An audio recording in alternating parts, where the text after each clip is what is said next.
Hey dudes, what's happening? It's Trent here, and as promised, I wanted to talk about some of my old drawings. I was already professional comic book artist when I was 16 years old. So when I say my old drawings, I mean like when I was 10. I decided to segment things off so that we can take a look at some of my earliest documented drawings, and I can kind of tell you a little bit about how I learned to draw from the very beginning, and that might help some people who never really thought that they could learn to draw to see that I was awful. I was abysmal, and I overcame that, and some of the thought processes I went through years and years ago to do so. Keep in mind, this was about 1989, 88, or 89, so it might have been before some of you were even born. Oh boy, let's not talk about that.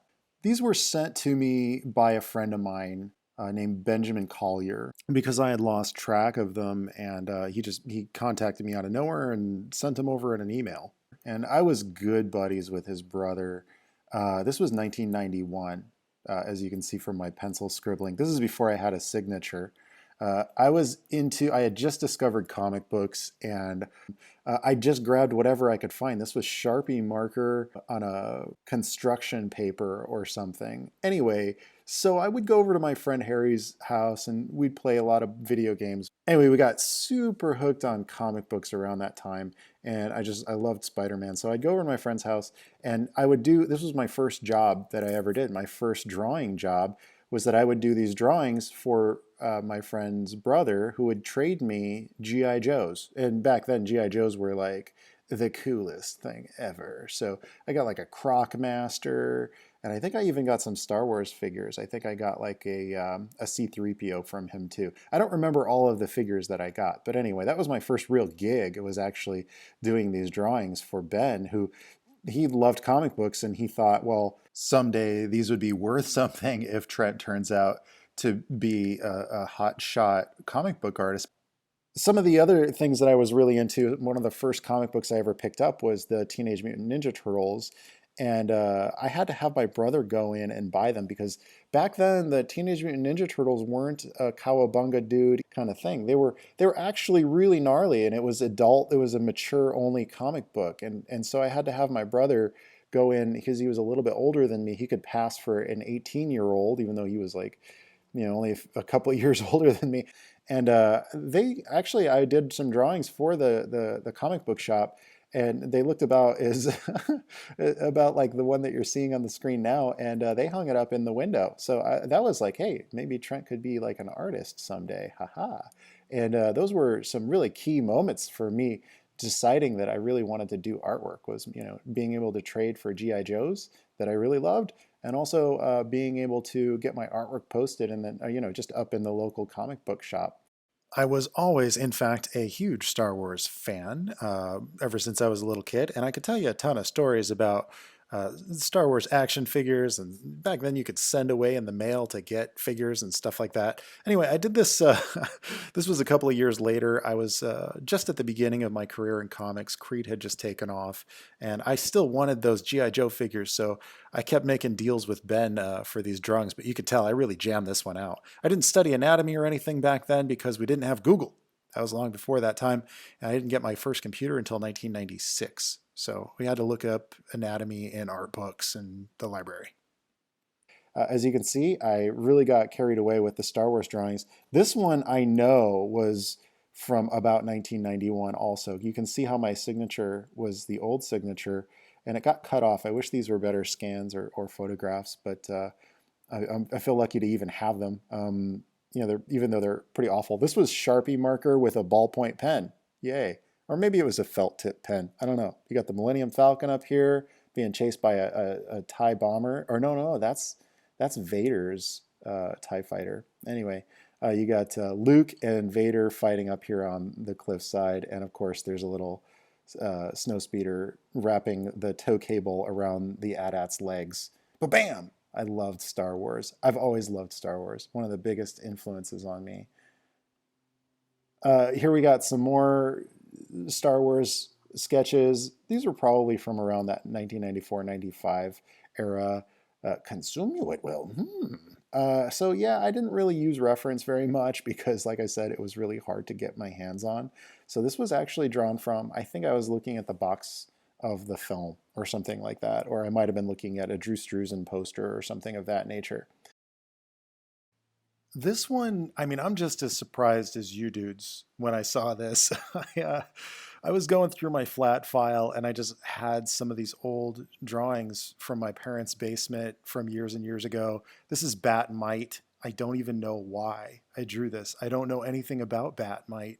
I'm not a big, I didn't really leave a horrible impact on me. I just liked that his proportions were weird and he was like the alternative Batman. And I was all into the whole alternative thing at the time, as you could tell from my grungy look that I had going with my ripped jeans and long hair. Actually, before I had done any comics, I was about 12 years old, and I had a character named Gallant. And I don't know why I even called him that. I don't even think I knew what it meant. He just had like a big, kind of a doughy Rob Liefeld air inflatable air balloon around his chest and a sword stuck into his back. The perspective is all off, and his head was split open. And he hung out with looks like a toast man, a guy with a giant uh, slice of bread for a head.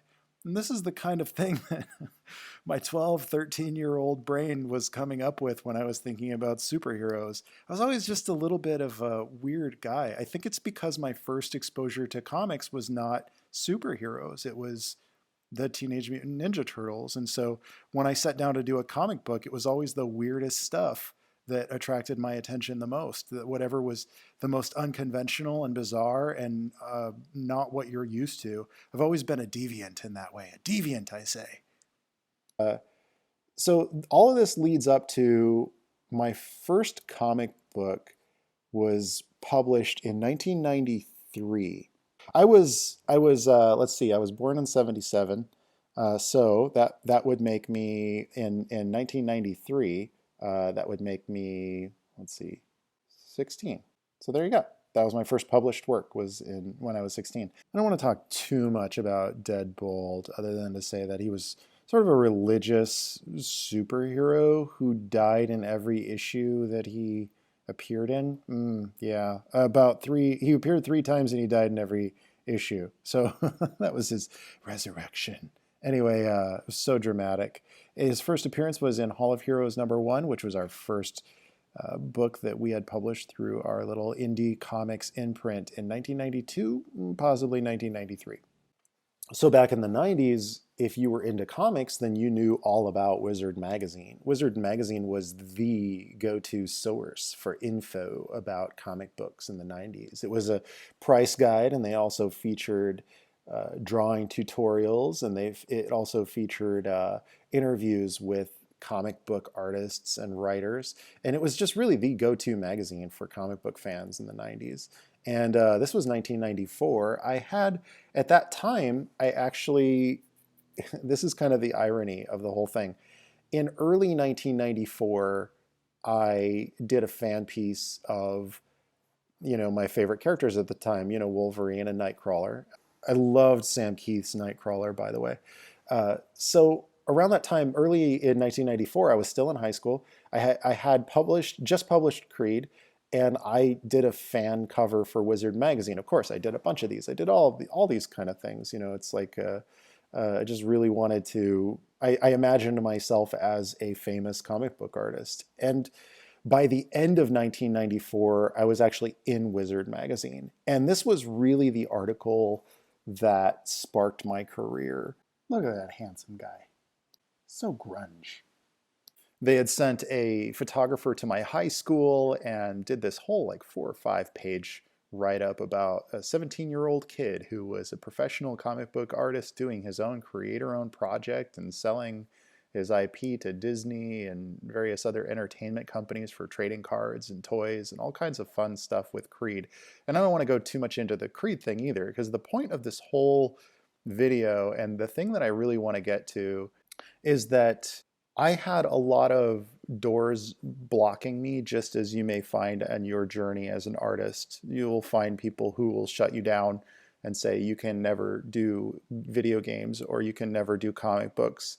You'll have people who say that you can never write your own novels or become a professional musician. You'll find people who will stop you, and by all means they will do everything that they can to stop you.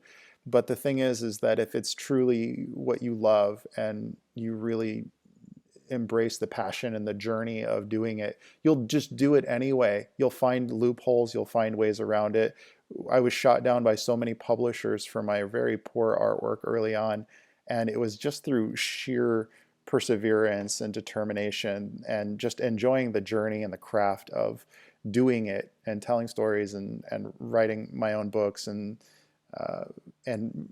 finding the resources that I could find to make it happen anyway, that I was able to eventually look back on a lifetime of, I would say I'm at about 24 years ago now, that I've been just charting my own path and pursuing what it is that I love. I didn't go to Blizzard Entertainment or Riot Games because they were, hotshot, big time, video game companies. I went there because I loved what I do, and it was just happened to be a mix where our tastes were similar. And all of this whole journey was never pursuing what was popular. It was really just me on a personal journey to improve my skills and consistently fall in love with the craft of creation, just making stuff, drawing things, telling stories, creating characters, creating environments, working with other creative people, and vibing off of what they're doing, and really just feeding on an enthusiasm and a love for what we do. The success is just a result of the passion. It was never the goal. So really, that's all I got to say. I appreciate that you guys stuck it out through some of these images that from very, very early on for me. It's embarrassing to look at, of course, but I feel like it's important. I feel like it's necessary for people to see the early stages of development for an artist, to know that I wasn't just like born being able to do this kind of stuff. It took a lot of training, and it's been a long journey. Just as when you're learning a language, you start out learning a couple of words and you speak broken sentences. If you stick with that and you're using it every day and you truly love that language, eventually you'll be completely fluent in it. And I still consider myself as somebody who's at the beginning of a journey, and that is the kind of awesome thing about the pursuit of doing art or any kind of creative path in life, is that you'll always be on that journey. It's never comfortable, and that's a great thing. You start to become very comfortable with even the things that aren't prestigious. And this is really kind of the opposite of what almost every other art channel on YouTube will probably show you. I'm showing you my worst early stuff. I hope that this has been enjoyable for you, and I do have a lot more of my old artwork in some drawer somewhere, and maybe I'll do more of these videos, unless if I get too much hate in the comment section for this. And so I really appreciate your support on this, and please be kind. Please be kind to me in the comments on this one. These are old drawings. All right, until next time, I'll catch you guys in the next video. Ciao.